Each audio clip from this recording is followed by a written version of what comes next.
అమ్మాయినయుండి చెప్తున్నా, I don't want people to call me beautiful.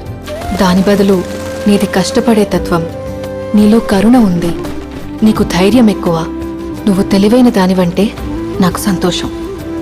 Address us by our qualities. M S Subbulakshmi అంటే భక్తి, అందం కాదు. మదర్ తెరెసా అంటే కరుణ, అందం కాదు. ఐన్ ర్యాండ్ అంటే తత్వం, అందం కాదు. సరస్వతి అంటే విద్య, దుర్గా అంటే ధైర్యం, గౌరీ అంటే తపస్సు, లక్ష్మి అంటే శుభం. ఇలా ఏ దేవతనైనా ఆమె క్వాలిటీస్ కోసమే పూజిస్తారు, ఆమె అందం కోసం కాదు. నీ గుణాలే నీ సంతకమవుతాయి, నీ అందం కాదు. అందుకే ప్రపంచము మగాళ్ళలో కాదు, ఆడదే ఆడదాన్ని అందాన్ని దాటి చూసుకోగలగాలి. అలా అందాన్ని దాటి చూస్తే ఆడదానిలో ఒక సముద్రమే కనపడుతుంది, గుణాలతో నిండిన ఒక దేవతే దర్శనమిస్తుంది. సో